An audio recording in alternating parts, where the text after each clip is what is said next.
Q&A. Karena setiap pertanyaan selalu ada jawaban. Dipandu oleh Yohana Margareta.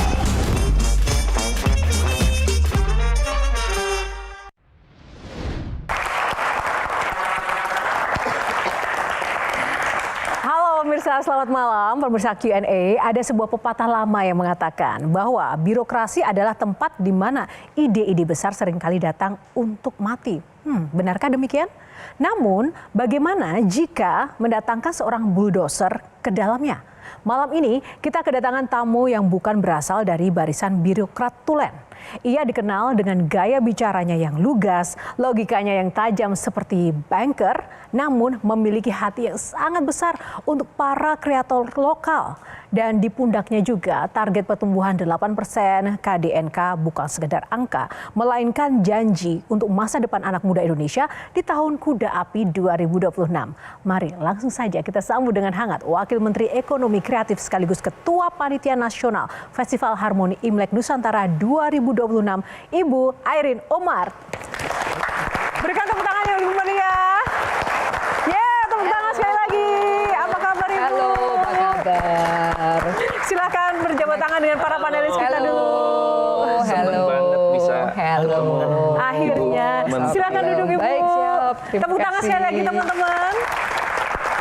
Nah, sebelum kita akan berbincang dan ngobrol langsung dengan Sri Kandi kita pada malam hari ini, kita saksikan dulu tayangan yang satu ini. Dari banker internasional jadi bulldozer di birokrasi. Kenalan yuk sama Airin Umar, wamen ekonomi kreatif kita.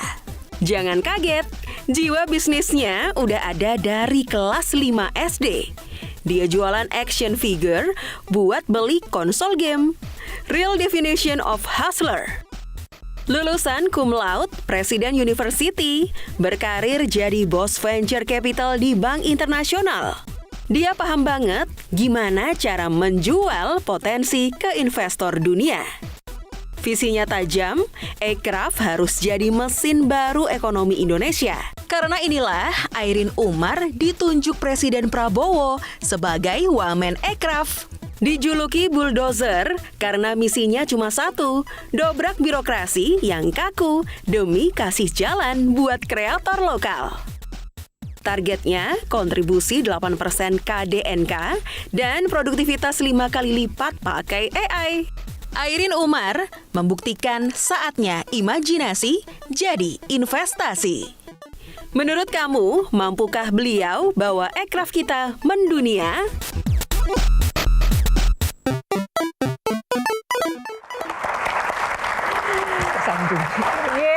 Itu tadi bintang tamu kita. Tapi selain bintang tamu, saya juga tidak sendiri karena ditemani oleh 3 panelis yang luar biasa malam ini di edisi spesial. Kali ini ada Coach Tom, tepuk tangannya. Kak Melani Subono, thank you Kak. Dan Wen Anali, Ge Pamungkas. Kenapa sih kok mau menerima jabatan sebagai Wakil Menteri Ekraf? Bukannya lebih enak jadi banker dan gamer? Kalau dilihat sih setiap hidup itu pasti ada enaknya, ada enggak enaknya kan. Jadi pada saat ditawarin ini tantangan aja sih. You only live once, right? Jadi gitu. Might as well coba. Tanpa pikir panjang? Pikir less than a minute kira-kira. Apa? Dari satu less than 1 minute itu apa yang sempat terpikirkan? Aku cuma tutup mata, meditate sih ya. Quick once, minta arahan dari yang di atas, lampu hijau atau lampu merah. Dikasih lampu hijau ya udah jalan. Setelah dijalani begitu, ada nggak yang relate dengan pengalaman menjadi banker dan juga ketika menjadi gamer gitu? Kalau di bankers compliance, kalau dari gaming itu iya, if you fail you just restart kan. Jadi keep trying gitu, cobain terus. Tapi kalau misalnya kita ngeliat birokrasi sama perbankan itu sangat mirip, apalagi international bank. Yang paling mirip bagian mana? Compliance. Karena saya dari segi product side ya dan segi client side ya. Jadi setiap apapun juga yang kita usulkan itu pasti ada compliance checklist yang panjang banget. Itu kan birokrasi sebenarnya. Dan ada tujuannya juga untuk check and balances. Jadi pas saya ngeliat itu, aku ngerti sih kenapa harus begini. Jadi sekarang satu kata untuk menggambarkan pekerjaan sebagai wamen Ekraf. Banyak PR. Banyak PR. Oke, tepuk tangan semangat dulu buat Ibu Iren ya. Sebelum ke panelis Ini ada syarat untuk Q&A yang harus dijawab cepat. Saya ada beberapa pertanyaan. Bu, jawab saja. Ada pilihan ini ya. Banker atau pejabat publik? Banker. Oh, catat panelis, catat ya. Harus ditanyain. Produk lokal tapi mahal atau produk impor tapi murah? Produk lokal tapi mahal. One Piece atau Naruto? One Piece. Meeting di kantor atau belusukan ke komunitas? Belusukan komunitas. Oke. Kawan atau lawan? Kawan. Kopi atau jamu saat lembur? Jamu. IP lokal paling potensial, game, film, atau kuliner? Game. Game. Oke. Catat. Lebih takut dikritik netizen atau anggaran dipotong? Netizen. Satu kata untuk birokrasi Indonesia saat ini. Wow. Tolong. Ini bisa dua nih. Tolong ya, tolong. Oke, Ini dicatat. bisa dua. Tahun 2045, Indonesia jadi penonton atau pemain utama dunia? Pemain utama. Oke. Tadi banker. Banker. Lebih milih jadi banker ketimbang jadi pejabat publik. Takutnya nih kalau misalnya orang-orang dengar, aku manggilnya Kak aja, boleh nggak sih? Yes please. Ada Terima kayak akrab kasih. banget di sini. Kita Yes akrabnya di please. sini. Udah ada vibing-nya kan? Iya, ada vibing. Apalagi pas games kan? Iya benar. Tapi pas pilih One Piece sama Naruto, kita di situ berseberangan Kak Airin. Tapi nggak apa-apa, it's okay. Tapi kenapa?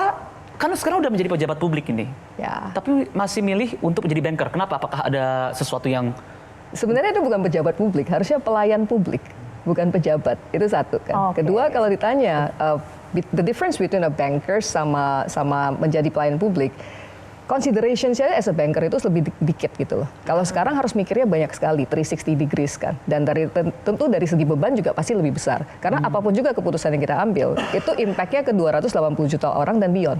Sedangkan as a banker, kita mikirnya adalah inovasi dan teknologi, inovasi, teknologi, inovasi, teknologi, inovasi, teknologi. Menyesal nggak dengan keputusan yang ada, dengan tanggung jawab yang ternyata lebih besar? Enggak sih, karena setiap segala sesuatu yang aku percaya gini, apapun juga yang dilemparkan ke aku dari yang di atas oleh yang di atas ya, itu merupakan satu berkah gitu loh. Jadi aku ini lagi kayak kita main game, hidup itu kayak main game kan. Kita itu lagi, aku berasa aku lagi di satu level di mana aku disuruh belajar sesuatu dan do I learn a lot? I do. Dan sepertinya masih banyak lagi lesson yang bisa dipelajarin. Tapi aku nggak tahu apa, ya udah jalanin aja. Oke.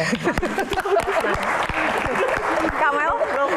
Aku tadi bilang I adore her so much karena dia tipe orang yang kalau aku nonton dia bisa kasih penjelasan yang sangat enak, sangat bagus. Komprehensif ya? Iya, tanpa without making me feel stupid gitu. Tapi saya mau kembali ke pertanyaan tadi. Tadi pasti tanya satu kata buat mindset birokrasi sekarang, wow, katanya gitu kan. Do you believe mindset birokrasi itu nantinya bisa dirubah menjadi sesuatu yang lebih cak-cak, lebih apa ya, your way? Karena kan untuk bergerak harus cepat bareng. Tapi sebelum dijawab pertanyaan Kak Mel, dijelasin dulu.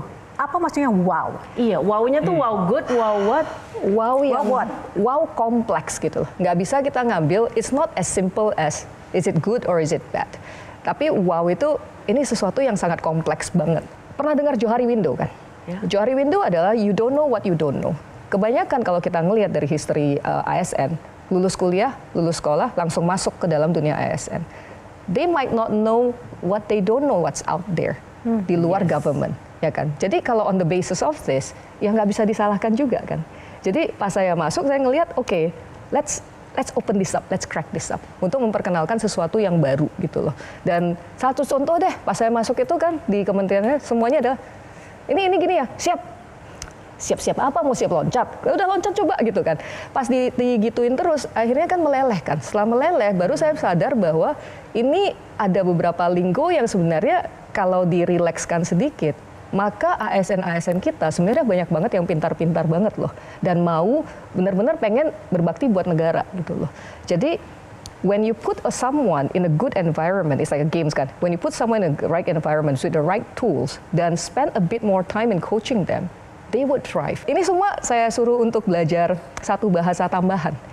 Dan I also learn one language gitu loh. Sistemnya mendukung tidak dengan semangat Ibu Iren? Nggak selalu mendukung. I'll be honest, nggak selalu mendukung. Tapi kan sebagai leader di dalam sebuah kementerian, kita yang menciptakan kan. As a leader, we have two choice. Do we blame or do we change something? Aku percaya kalau kita selalu bisa merubah sesuatu. Karena pada saat kita blame, kita nunjuk satu orang kan. 4 jari menunjuk diri sendiri loh. Jadi kita mau victim mode atau kita mau creators mode. Kalau buat aku mencoba untuk creators mode. Susah gak sih? Susah banget. Tough one. Very tough. But Ya makanya kadang-kadang aku nanya kan, kenapa kasih aku lampu hijau? Ini pasti ada lessonnya, aku kurang belajar apa sih? Dan selalu, usually there will be given a ways gitu. Then when I realize that, I'm like, thank you for this. Karena it's a very valuable life lesson. How? See, good explanation. Coach Tom. Jadi saya tertarik karena ibu dari startup, kemudian ada terlibat di startup, terlibat juga di banyak perusahaan gaming. Itu kan agile, cepat. Kalau di birokrasi kan katanya banyak tembok. Tembok-tembok apa Bu yang paling berat untuk ditembus? Tembok yang paling berat ya, itu peraturan-peraturan yang sudah ada sih Pak. Jadi peraturan, kalau lintas kementerian mungkin dulu saya dengar mitosnya susah ya. Tapi untungnya sekarang kan kita semua dihambalangkan gitu loh. Jadi terutama antar wamen kita sudah sangat cair. Namun kita banyak gak sih yang mau melakukan sesuatu? Banyak sekali kita mau melakukan sesuatu, tapi kita terbentur dengan peraturan-peraturan yang sudah ada. Jadi kita mau achieve ke sana, kita itu kadang ngumpul kan wamen-wamen. Guys, let's figure out a way how we can get there through this maze of peraturan yang ada. Dan I'm grateful for my fellow women sih, karena mereka beneran my biggest support system ya, especially the ladies. Pernah merasa frustasi nggak? Pernah, sering.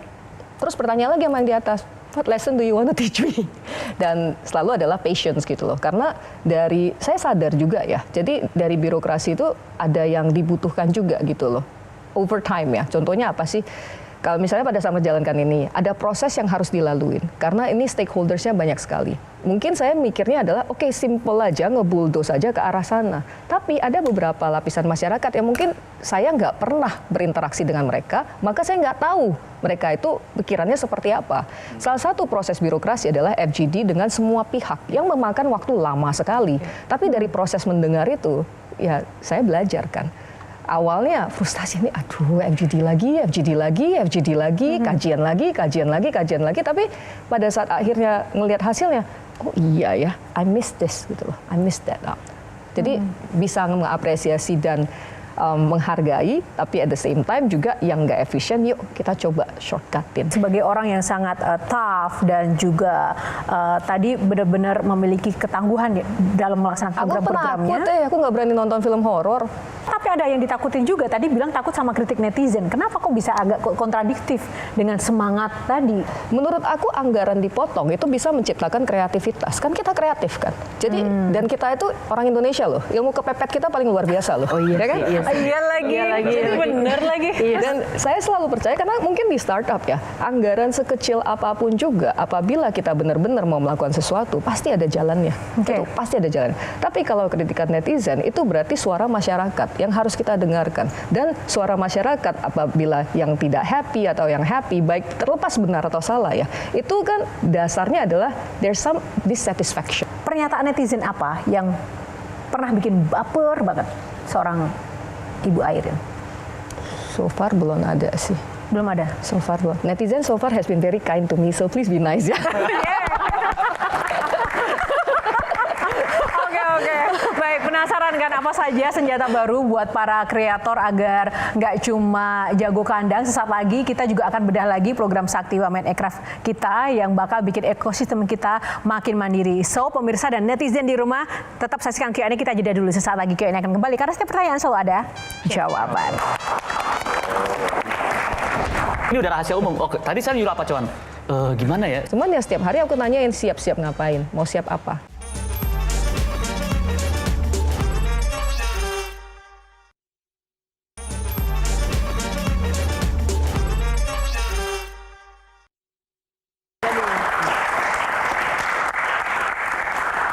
Ya, pemirsa, sebuah perjalanan yang tidak instan seorang Airin Umar sampai ada di posisi sekarang sebagai Women Aircraft. Semua dijalankan dengan paten. Tapi saya jadi penasaran ini, sebenarnya siapa sih sosok yang menginspirasi Ibu Airin hingga menjadi pribadi dan berada di titik sampai sekarang ini? Orang tua kali ya. Orang tua. Spesifiknya apa ya yang paling benar-benar dipegang nilainya? Kalau mama selalu mengatakan apapun yang kamu lakukan, apapun juga yang orang bilang, kamu cuma bertanggung jawab kepada isi hati kamu doang. Itu kalau dari mama kan. Kalau dari papa, nggak ada satupun juga kesulitan yang diberikan ke kamu yang tidak bisa kamu solve sebagai manusia. Karena ya yang di atas sayang sama kamu. Oke. Kami mengetahui kan dirimu itu kan dari startup dulunya kan. Ya. startup itu adalah sesuatu yang fluid, yang fast paced, yang impromptu banget begitu. Dan sekarang Kak Airin tuh berada di lingkungan yang kaku, birokrasi yang kaku. Yang kalau tadi dibilang itu kan menyuruh apa atau meminta tolong apa pasti siap. Tapi kita udah tahu nih, ini udah rahasia umum. Tadi saya nyuruh apa cuman? Gimana ya? Soalnya bisa aja mereka tuh nggak paham. Betul yang disuruh. sekali. Asal siap aja, tapi pas udah pergi pemimpinnya baru nanya, tadi Jarius ngapain nih gua nih? Kayak gitu kan. Semangat ABS tuh, asal Bapak senang. Kayak gitu. Itu menimbulkan side eyes gitu nggak sih? Menimbulkan orang-orang yang lama yang bilang, nggak gitu cara kerja di sini. Ya kayak pasti. Gitu dari awal udah Kamu tahu apa? Ya benar. Ini birokrasi nggak seperti ini, government nggak seperti itu. Aku yang oke, baik. Kalian belajar kan. Jadi by action sajalah. Contohnya dress code. Ya kan, I always wear sneakers gitu loh. Dan sampai sekarang ya tetap pakai sneakers. Saya rasa dari kita membawa diri dari ngomong ya. Jadi dari awal aku udah bilang, I don't have the cut gitu loh. I don't look like one. I don't speak like one. I don't think like one. Are you sure you want me to be in the cabinet? Kan? Jadi sebenarnya dari awal kan sudah di preempt seperti itu. Jadi pas masuk memang teman-teman masih bingung gitu loh. Timnya aku juga pasti bingung. Cuman ya setiap hari aku nanyain siap-siap ngapain, mau siap apa. Coba kalau misalnya saya suruh loncat dari sini, siap juga? Enggak kan? Udah, ayo ngomong. You have your own voice. Itu yang selalu saya katakan kepada tim saya, you have your own voice. Sekarang Ibu Airin yang bikin aku kadang tuh jump scare, ada banyak sekali sebenarnya kreator-kreator kita itu kan keren ya. Tapi kadang sering dibilang jago kandang nih, jago kandang. Tapi di satu sisi saya juga tahu untuk menjual produk mereka di luaran sana itu juga susah sekali. Nah ini seperti apa sih tantangan di balik layar yang sebenarnya? Itu ada benar ada salahnya sih mengenai jago kandang sih kan, karena kenapa? Kandangnya kita itu sudah sangat besar sekali. Jadi untuk bermain di sini saja sudah ya setiap hari jadwalnya udah full. Sebagai contoh apa sih, aku nggak bisa ngomong nama tapi ada band lah yang saya rasa sudah bisa go international, fansnya udah banyak, kenapa sih nggak mau go international ya? Jawabannya di Indonesia aja aku weekend aja susah untuk waktu dengan keluarga. Jadi kan itu bukan jago kandang, tapi pernyataan bahwa market kita itu sudah cukup besar. Nah, kalau untuk ke luar negeri, ada nggak sih yang sudah kita lakukan? Di Aircraft itu fokus saya distribusi sama marketing. Make sure kalau semua orang mendapatkan panggungnya untuk dilihat gitu loh. Kalau sudah dilihat, maka ada kemungkinan opportunity untuk dibeli akan meningkat, ya kan? Jadi tugas saya satunya adalah mendorong hal tersebut. Apa sih yang sudah kita lakukan? Tahun lalu kan kita ada di Osaka World Expo ya. Osaka World Expo kan kita exhibit dan itu satu ajang di mana semua buyer seluruh dunia ada. Tapi ngelihat dari sana aku lihat ini cuma Osaka nih. Aku pengen market Jepang. Maka dari itu aku extend sehari pas ke Tokyo kita bisa ngomong brand ke salah satu department store terbesar lah di sana kan. Di sana ya saya hand carry barang-barang Indonesia karena kan budget terbatas ya kan nggak bisa bawa semua berangkat. Ya udah kan aku punya ya luggage lah. Ya udah aku isi dengan barang-barang Indo, tak bawa. Aku bilang ini loh, this is the showcase of Indonesian products, Indonesian creatives. Would you be interested untuk bawa ini ke sana? Mereka sangat kagum banget. Kamel? Aku mau belok sedikit sih, berbicara tadi kan bicara kemajuan zaman ya, AI. Yap. Langsung iya. Ayo nih. Untuk orang yang awam, it's scary. Yes. Scary. Malah aku dalam segi musik misalnya atau dalam banyak bidang orang hati-hati jangan ini AI, ntar lo bakal keganti dia sama AI gitu. Itu very common loh. Orang berpikir itu bahwa AI itu sebenarnya sesuatu yang mengancam bukan malah mempermudah sebenarnya kerja mereka. How do you tell people about that? For me AI itu sebenarnya itu salah kita semua. Apalagi kita yang di sini. Karena pas waktu kecil, kita berharap apa? Ada orang, kita bisa memiliki ilmu menduplikasi diri. Supaya kita bisa main-main, ada yang ngerjain PR. Benar kan? Kita ada nih, banyak dari kita itu berharap kalau kita bisa menduplikasi diri supaya kita punya lebih banyak waktu lagi untuk mengerjakan sesuatu yang kita sukai. Ya kan? AI itu satu kan, makanya hati-hati, be careful what you wish for. Kedua, AI itu sebenarnya hanyalah sebuah tools. Kita itu mirip dengan peradaban di mana internet pas masuk banyak banget pro and kontra dan banyak banget yang akan di-replace, ya kan? AI juga sama nih. Kita itu sangat beruntung banget kita hidup di dua era yang berbeda. Yang berbeda di one lifetime gitu loh. Jadi lessons-nya luar biasa banget kan. Nah, AI ini sebuah tools yang form and shape-nya belum ketahuan. Namun yang pasti adalah segala sesuatu yang repetitif itu bisa di-replace oleh AI. Jadi sebagai manusia kalau kita berasa bahwa kita itu ciptaan Tuhan kan, udah pasti kan, ciptaan Tuhan dan kita punya akal sehat dan punya hati yang paling penting. Hati ini tidak bisa di-replace oleh siapapun juga. Inovasi dan kemampuan kita untuk berpikir di luar apa yang sudah ada sebelumnya, ini tidak akan bisa di-replace oleh AI. Tapi selama setiap hari kita muncul ide-ide baru dan kita bergerak terus maju, maka kalau yang mau duplicate silakan, that was yesterday. Gitu loh. Dan kita terus maju, terus melangkah terus. Buat saya ini AI itu memberikan sebuah urgency kepada kita semua untuk truly become the highest potential as a human being. Menyambung cerita di mana sekarang menciptakan segala sesuatu menjadi lebih mudah dengan AI, dengan kreasi yang sudah ada. Banyak orang yang malas bikin melaporkan ini Bu, haki. Hak intelektual, padahal penting untuk dilakukan dan bagi banyak orang rasanya ribet. Gimana tuh Bu? Kalau dari ekonomi kreatif kita ada satu direktorat yang khusus untuk membantu fasilitasi pendaftaran haki. Tapi saya mau katakan ini, haki ini sebenarnya mirip dengan tadi berhubungan dengan AI ya. Kalau kita ngelihat di dunia digital atau internet, budaya dari Indonesia itu kan milik Indonesia, ya toh. Tapi budaya Indonesia tidak terlalu banyak diupload secara recordings ke dalam digital, bentuk digitalisasi. Masih banyak ada di museum, ada di bentuk tertulis. Yang terjadi apa? Pada saat kita mengetik di sana, yang keluar adalah bukan yang budaya Indonesia.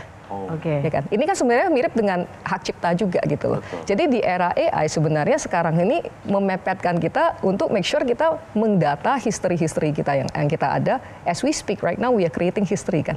Ada yang nyatet nggak? Itu satu kan. Kedua yang sebelumnya orang-orangnya masih ada nih. Kita harus mencatat segera mungkin supaya ke depannya di dalam pada saat our future generations bertanya di dalam AI, peradaban Indonesia and our rich cultures are there as a difference. Kalau enggak, satu dunia bakal jadi shopping mall, bakal jadi sesuatu yang sama persis gitu loh. Dari apa yang Ibu sampaikan tadi kan sebenarnya menambah optimisme dan juga semangat kita ya. Aircraft ini bisa memiliki peranan yang sangat luar biasa. Apalagi dengan target 8% ini diharapkan Aircraft bisa menyumbang kontribusi terhadap ekonomi kita. Jujur saja Bu, apakah ini sangat realistis untuk kemudian dicapai? Apabila kita semua kolektif menganggap bahwa ekonomi kreatif bukanlah sebuah hobi, maka itu sangat possible. Dan ini sudah dibuktikan di negara lain. Saya nggak mau nyebut yang terlalu jauh deh. Di Thailand aja, ekonomi kreatif menurut World Economic Forum adalah top 5 contributor terhadap ekonominya. Indonesia menurut aku dengan 280 juta orang dan semuanya kreatif semua, ini kita hanya perlu mendorong dari segi monetizations and distributions ya. Apabila ini terjadi, maka kita bisa mencapai ke 8% itu. Ada satu tab yang namanya Creator Tab, di mana anak-anak juga atau yang muda, ini udah ngangguk-ngangguk kan, bisa create digital assets. Digital assets itu apa sih? Pas kita main game, ini gamer nih, belanja skin kan? Apa? Belanja skin kan? Sebelum nikah ya? Sebelum nikah ya. Ini kalau nggak bisa pulang dia. Bagaimana Jadi ya? yang belanja skins, kemudian yang belanja armors, itu kan ada kreatornya. Kreatornya nggak melulu adalah game developernya loh. Itu bisa dari komunitas. 5 tahun yang lalu, salah satu platform tersebut menyebutkan bahwa mereka akan mendistribusikan 40% dari revenues-nya mereka kepada kreatorsnya mereka. Revenues mereka pada saat itu 300 juta US dollars. Dan dengan perkembangan teknologi sekarang, we have to really rethink about existing business models. Karena yang baru sudah ada. Dan the natives are all here. Jadi 8% bisa. Pertanyaan buat Kak Airin deh. Singkat saja. Apakah di 2040, 2045 gitu bisa mencapai itu? Jadi kita bukan cuma negara yang punya pemain, tapi kita juga bisa memproduksi game. Karena banyak banget orang-orang Indonesia pun yang kerja buat di 2 perusahaan tersebut. Jadi animator ada, programmer ada, kasih cerita juga ada, kayak gitu. Terakhir ke Soekarno-Hatta Terminal 3 kapan? Terakhir kali itu, 10 days ago. Iya, beberapa ini yang lalu. Nah, coba next time ke sana, belok kanan ke yang paling ujung. Di sana ada Game Corner. Iya. Ya kan? Game Corner itu memperlihatkan apa? Semua game karya anak bangsa yang sudah memenangkan awards di luar. Di Amerika, di Jepang, di Korea, di Malaysia, di Singapura. Jadi sudah ada. Tapi kenapa Indonesia tidak banyak yang tahu? Karena pangsa pasarnya atau yang membeli kebanyakan dari luar. Nah, kalau kita ngomongin mengenai konsol-konsol tersebut, Indonesia dan satu lagi yang kalau dari PC tuh kita belinya kan. Iya. Nah, kalau itu kebanyakan dari segi bukan mayoritas ya, tapi a huge chunk of it, of the games produced adalah Indonesia. Menghasilkan nggak? Menghasilkan. Nah, iya. tapi kita selalu melihat e-sports dan game development dijadiin satu. Padahal ini adalah dua industri yang totally different. Game development adalah meng-create sebuah games, ya kan? Kalau e-sports adalah kayak the soccer match lah ya, it's like a match gitu loh. Maka ini adalah industri sportstainment yang mana ekosistemnya ada media, ada caster, ada komentator dan kawan-kawan. Ini beda sekali. Mungkin banyak yang merasa kalau kenapa sih ini nggak pakai game Indonesia aja gitu kan. Kekuatan kita itu saat ini bukan di mobile games. Kekuatan kita saat ini di konsol sama di PC games. Dua ini.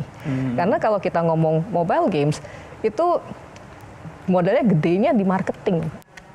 Bukan di yang Gadgetnya. bikin, bukan di gadget atau bukan dibikin. Nah, kita itu sangat kreatif banget, bukan hanya games digital, bahkan board games juga. Kita punya banyak sekali dan sudah dapat international recognitions. Dan kita sebagai aircraft ya kita mencoba untuk mendorong ke ruang-ruang publik, contohnya seperti bandara. Oke, strategi sudah tertata pemirsa, ekonomi diharapkan merata dan semangatnya tadi sudah disampaikan oleh Ibu Airin. Tapi bagaimana kalau ternyata sang bulldozer juga lebih turun tangan lagi, tidak hanya tadi di masalah teknologi dan juga aircraft, tapi terkait dengan tradisi bangsa. Sesaat lagi kita akan intip peran besar Airin Umar di balik kemerihan Imlek 2026 yang luar biasa. Sesaat lagi di Q&A. Sebagai anak Gen Z, kamu nanya. Sejauh-jauhnya kita melangkah dan setinggi-tingginya kita melompat karena teknologi dan inovasi, kita harus mengingat kalau kita nilai kemanusiaan yang ada dan budaya kita yang mengakar.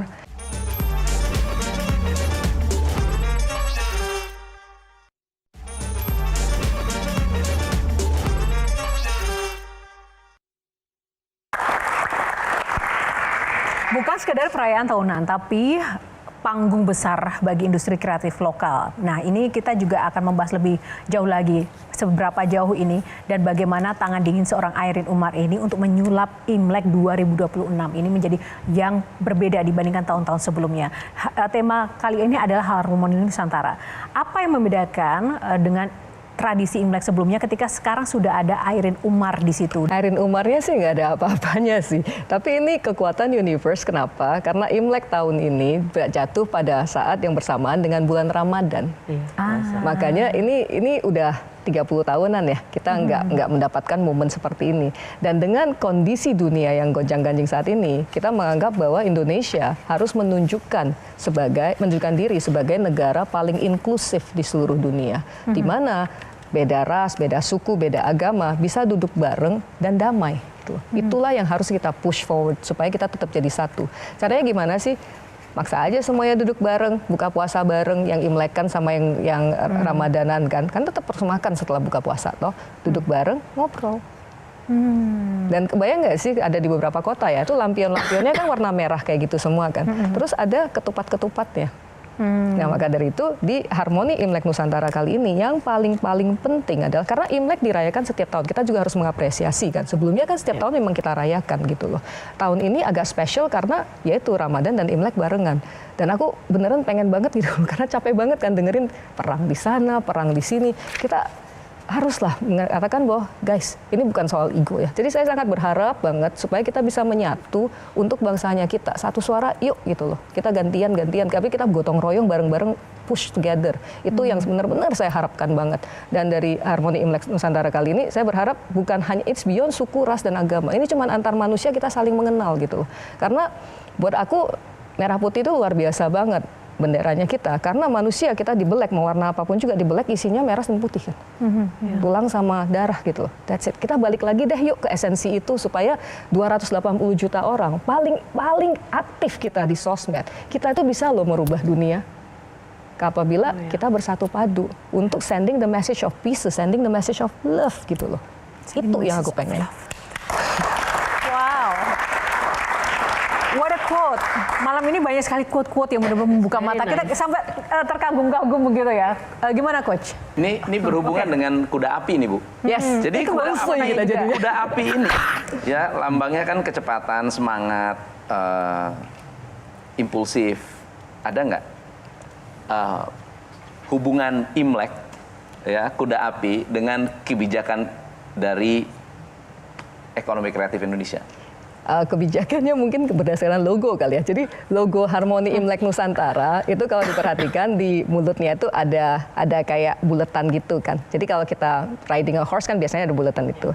Nah itu ada maknanya tuh buat kita. Ada buletan di sana dan buletan di kaki. Kenapa? Pada saat kita mengucapkan sesuatu, ucapkanlah, kita mikir dulu sebelum mengucapkan. Karena mulutmu adalah harimaumu. Apa yang kita ucapkan bisa ada dampak kepada orang lain loh. Jadi dengan energi kuda api yang luar biasa, kita harus lebih wise dalam bertutur kata.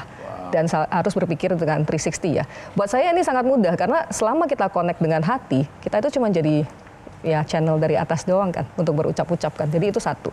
Kedua, setiap kali kita melangkah juga harus penuh dengan kehati-hatian dan nggak bisa asal trampelt lah. Karena asal trampelt kita sebagai manusia nggak ada yang mau menyakiti orang lain kan. Jadi kita harus mengingat hal tersebut. Di logo tersebut juga di kaki yang diangkat itu ada bunga batik. Mengingatkan kita sejauh-jauhnya kita melangkah dan setinggi-tingginya kita melompat karena teknologi dan inovasi. Kita harus mengingat kalau kita nilai kemanusiaan yang ada dan budaya kita yang mengakar. Itu kalau anak-anak muda namanya grounding. Nah itulah yang kita ingatkan ke sana. Kamel? Harmoni Imlek Nusantara dengan you as a bulldozer inovasi. Are we gonna see anything in this festival kali ini yang inovatif, mungkin with technology or AI? Dan atau apakah juga ada target? Kalau saya satu hal adalah menggabungkan semua perspektif dari teman-teman yang merayakan Imlek. Kalau sebelumnya kan semuanya merayakan sendiri-sendiri. Kali ini semuanya juga merayakan sendiri-sendiri di tempatnya, wadahnya masing-masing. Tapi kita kumpulin semua jadi satu panitia. Yuk kita juga rayain bareng-bareng tuh. Itu satu dan target itu sudah tercapai kemarin. Baru saja tercapai di mana panitia semuanya satu suara, kita gerak bareng ke depan dan buat aku wow, this is indah banget gitu loh. Kedua, pada saat kita maju, saya pengen menunjukkan bahwa Indonesia itu merupakan satu destinasi. Untuk pertama kali kita mempromosikan Indonesia S1 gitu loh. Dimana kalau misalnya teman-teman nih mau cap gomehan kan, itu bukan hanya di Jakarta, bisa ke Solo, bisa ke Palembang, bisa ke Bali, bisa kemana-mana. Dan setiap kota-kota itu sudah ada jadwalnya masing-masing. Termasuk jadwal donor darah juga. Kan kita juga harus ingat memberi itu. Jadi I feel it's nggak usah mikirin yang terlalu high-tech gitu. Let's go back to the basics and form the foundations. Karena kalau misalnya terlalu ke atas ini kita terbang ke atas tapi nggak grounding kan. Sedangkan grounding foundationnya sendiri ini kan tahun pertama kita mengatakan Imlek Festival. So I really want to build that on a very solid ground. Untuk mengingat kembali, yuk kita bersatu. Sebagai Gen Z, solid ground nggak? Gen Z. mana ini? Gen Z. Kan G. Aku sih Gen Z dong. nggak, aku tuh cuman pengen. Soalnya gini ya, beberapa orang anak-anak Gen Z itu kan adalah anak-anak yang penuh dengan pertanyaan. Ya. Sama Dan dong, aku juga Gen Z kan kita mirip kan. Makanya aku mewakili nih sebagai anak Gen Z. Kamu nanya. Aku takutnya gini, mereka itu akan mempertanyakan dengan segala nilai-nilai kebudayaan yang ingin ditumpahkan oleh Kementerian Kreatif. Nanti tuh apakah mereka kira-kira bakal get the point nggak ya kalau misalkan adat itu kenapa perlu diingat begitu? Aku takutnya itu apakah will they receive the message kayak gitu? Karena masih banyak juga yang menganggap itu kuno ya. Iya, masih banyak menganggap itu kuno. Aku mau nanya deh, Lebaran kan? Kalau Lebaran juga kita setiap kali Lebaran juga pasti mikirnya, aduh ini pulang ke rumah kangen pulang ke rumah, tapi bakal ditanyain macam-macam gitu kan. Kita Imlek kan juga sama guys, jadi yuk kita curhat bareng kan. Tapi buat aku gini, kita tetap aja balikkan.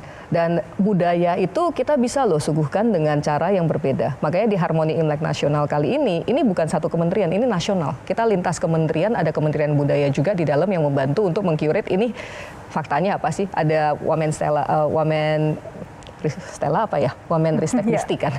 Itu juga yang membantu untuk research what is the facts gitu loh. Based on the facts, buat saya ini adalah source code-nya. Yuk kita kreatifin apa sih yang kita bisa suguhkan. Maka dari logonya sendiri itu kan lucu ya. Lucu tapi garang gitu loh. Kenapa itu? Selain dari makna-makna simbolisnya itu, kita ngelihat penerapan itu ke dalam produk itu lebih mudah. Dan juga bisa diterima oleh yang muda-muda dan segala kalangan. Termasuk penerapan kolaborasi antara seniman dan juga UMKM-nya itu bagaimana itu? Jadi kayak IP, satu IP itu ditaruh di, misalnya tempel di sini lah, langsung value added kan, bertambahkan. Dan sebagai contoh, salah satu brand internasional contohnya pada saat Chinese New Year juga mengeluarkan limited editions gitu loh. Kenapa enggak kita mengeluarkan limited editions janggan dengan Chip Hao contohnya. Dan ini di Harmoni Imlek Nasional kita juga akan ada satu menu yang it's very close to my heart. Setiap tahun kan aku sebagai yang ngerayain Imlek pasti menyiapkan lontong cap gomeh. Tapi kalau Lebaran saya selalu ke rumah tetangga untuk minta ketupat. Jadi kali ini karena bareng kita jadiin aja ketupat cap gomeh.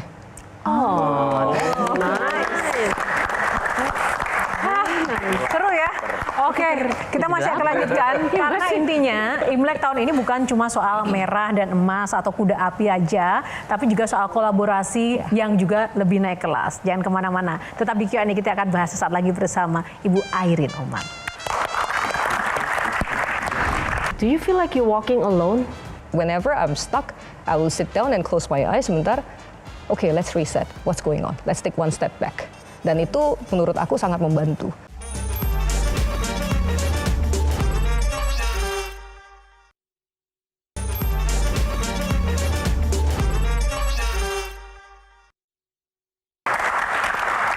Baik, kembali ke Q&A. Mungkin Kak Mel langsung saja. Do you believe in what you do? Ini personal banget sih pertanyaannya. Do you believe in what you do? Karena bukan cuma dapat side eyes, you dobrak budaya yang udah ada puluhan tahun. Belum tentu netizen juga akan paham in everything. Do you feel like you're walking alone? Pertanyaannya dua loh ya. Berarti jadi do I feel like I'm walking alone? Or do I feel like I am walking my path? Do I feel I'm walking my path? Yes, I am. Otherwise, I wouldn't be here. Yes. Do I feel I'm walking alone? Sometimes, yes. Sebenarnya bukan hanya di posisi ini. Pas waktu kita menjadi CEO sebuah perusahaan juga, it is a very lonely journey kan. Makanya dari sana, aku menguatkan dari segi spiritualnya. What Jadi, do you do? I meditate. Jadi through meditations, through singing bowls, it helps me to align everything gitu loh. Jadi every time, whenever I'm stuck, I will sit down and close my eyes sebentar. Okay, let's reset. What's going on? Let's take one step back. Dan itu menurut aku sangat membantu. Tapi ditanya sebagai manusia, do I feel lonely? Of course I do, because sometimes people don't understand what I'm going through. Especially teman-teman yang saya kenal sebelum menjabat. Hal apa sih yang benar-benar titik balik apa yang benar-benar membuat seorang Airin ini menjadi pribadi yang sangat kuat gitu? Itu yang pertama. Yang kedua, pernah sesusah apa sih seorang Airin? Jadi dulu itu orang tua pernah menghadapi financial difficulties yang cukup susah. Di mana ada 2 kali. Pertama kali pas saya high school, tanpa sepengetahuan orang tua, karena saya dengar-dengar kayaknya di rumah agak susah nih. Jadi waktu itu saya masih sekolah di KL. I submitted a resignation letter as a high schooler ke sekolah. Dan diterima, akhirnya saya keluar, tapi I came with a plan kan. Cuma plan seorang anak SMA yang nggak mikirin visa, oh ya udah saya nggak perlu kasih tahu orang tua, saya kerja di McDonald's, saya belajar 2 tahun, I should have enough money untuk ujian O-levels. Ya toh, that was my grand plan kan. Wah, happy banget tuh setelah selesai bisa membantu kan. Tapi yang di atas berkata lain. Tiba-tiba baru mau keluar, saya ditarik sama the school owners, dimarahin habis-habisan. Tapi pada akhirnya dikasih scholarship untuk terus. Jadi my parents didn't know that. Itu pertama. Kedua, jadi di sana itu saya ngerasa grateful banget that wow, they are unexpected ways ya. Dan sekolah itu nggak pernah memberikan scholarship sama sekali. Itu pertama kali kan. Dan ownernya itu ya kita semua tahu beliau pelit banget gitu loh.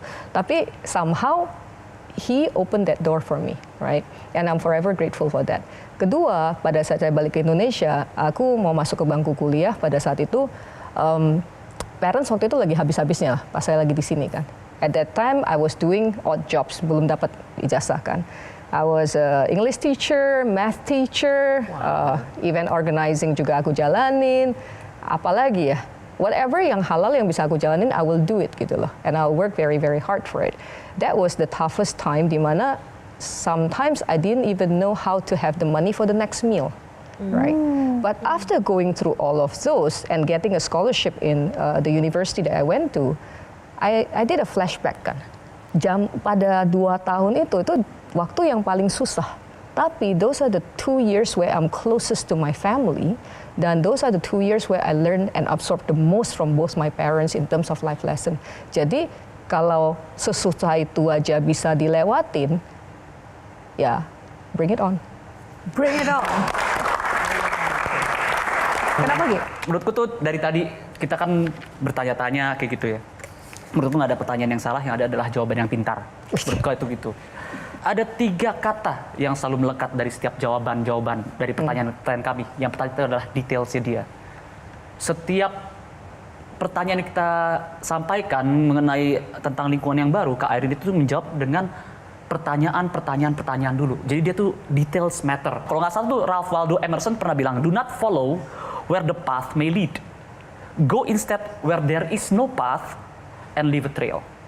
Ya. Jadi ketika kamu sudah mengetahui tentang, oke, dulu aku di startup begini, ternyata berbeda sama di birokrasi ya. Kamu punya pilihan yang mudah untuk ikut dengan jalur-jalur mereka yang sudah puluhan tahun sudah dilakukan. But no, you choose the different path. Kamu milih untuk, you know what, aku bakal mencoba jalur yang lebih fleksibel deh, yang lebih sesuai dengan hatiku deh, yang demi untuk membuat lingkungan sekitar pekerjaanmu nyaman. Jadi menurutku tuh ini adalah setiap pergerakannya Kak Airin tuh ada 2 filsuf yang aku suka. Dan yang ketiga ada satu lagi yang barusan mungkin belum di-up ya. Tapi Kak Airin tuh selalu bilang, ketika dia mengalami sebuah jalan buntu atau kebingungan, selalu kan tadi kan bilang, wah Tuhan bagaimana nih, kayak gitu. Menurutku Tuhan itu selalu memberikan, ya Tuhan bekerja dengan cara misterius, Tuhan tidak pernah melepaskan pandangannya dari umat-umatnya. Jadi menurutku di hadapanku ini adalah seorang pelayan publik yang sedang jalan. Menurutnya, mungkin menurut kakak tuh jalan di path yang kakak itu bikin sendiri, tapi enggak. Kakak tuh lagi jalan di path yang sudah disiapkan Tuhan. Betul. Jadi emang ini adalah jalur Betul. Tuhan nih. Betul. Kayak gitu. Betul. Silahkan Jadi ditanggapi. congratulations ya sudah menemukan jalurnya. Oke, jadi Ji tidak bertanya ya, tapi mengungkapkan ya. Nah, silahkan menanggapi Ji, tapi ada satu juga pertanyaan terkait dengan path tadi. Nah, bagaimana sih kita bisa membedakan ketika kita ini benar-benar berjalan di path kita, atau kita sebenarnya juga harus membuat path yang baru begitu di saat yang sama? Itu bagaimana? Nggak usah ditanyain sih, jalanin aja. Kalau salah juga tinggal U-turn kan. Karena kalau misalnya kita bilang, oh saya mau create path kita sendiri, itu saya kurang setuju karena itu berarti ada kemungkinan itu ego kita sendiri kan. Ya. Ngapain kita mau create path sendiri gitu loh. Itu buat apa? What's the purpose? Kita semua hidup pasti ada jalannya sudah diatur sama yang di atas kan. Pertanyaannya kita mau ngeyel atau mau jalanin? Jadi ya jalanin aja. Bisa nggak sih salah? Bisa. Salah itu tujuannya apa? Biar kepentok, biar kita belajar kan. Apa yang disampaikan kita tadi semuanya agree? More or less agree, but I think that's too high of a compliment. I don't think I am there yet. Masih banyak yang harus dipelajarin buat aku. Emang keren aku, Ya. tapi aku tuh setiap masih juga. Tepuk tangan buat saya. Ada yang mau saya puji? Kamu mau saya puji? Emang saya tuh pintar. Harus manggil Kak Airin ya. Lebih dekat ya. Karena gue enak banget nih. Lu aduh kacau bener. Oke, Kak Airin, saya mau berterima kasih karena selama ini nggak pernah ada seorang menteri, wakil menteri yang bisa sedekat ini dan bisa berinteraksi, berkomunikasi selugas ini. Dan apalagi di konten kreator sekarang sudah ada aksi ya Bu ya. Asosiasi konten kreator seluruh Indonesia. Betul. Seru banget.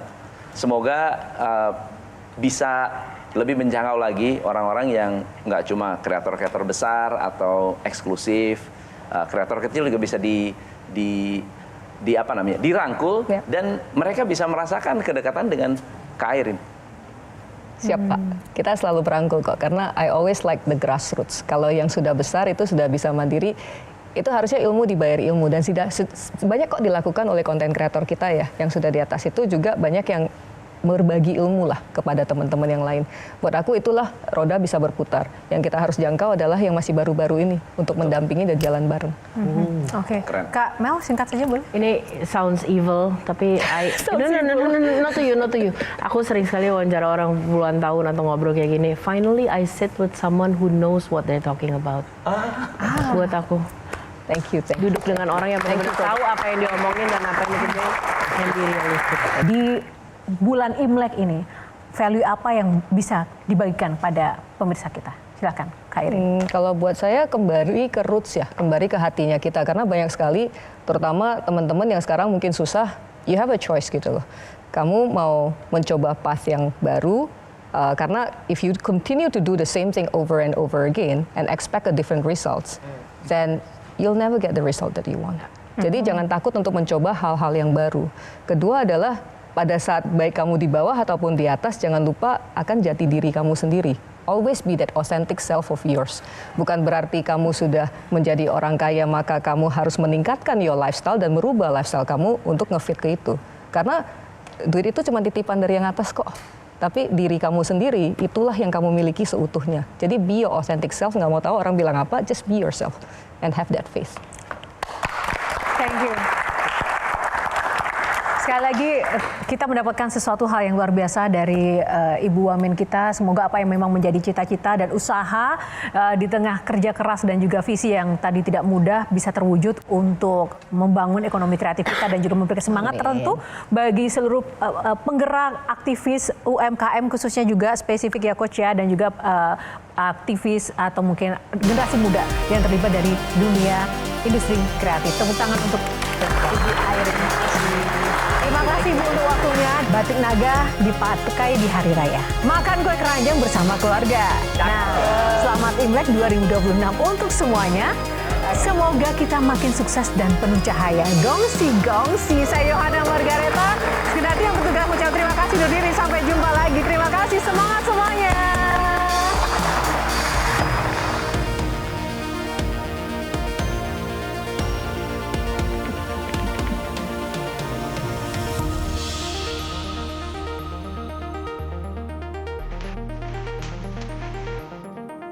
Jelajahi cara baru mendapatkan informasi. Download Metro TV Extend sekarang.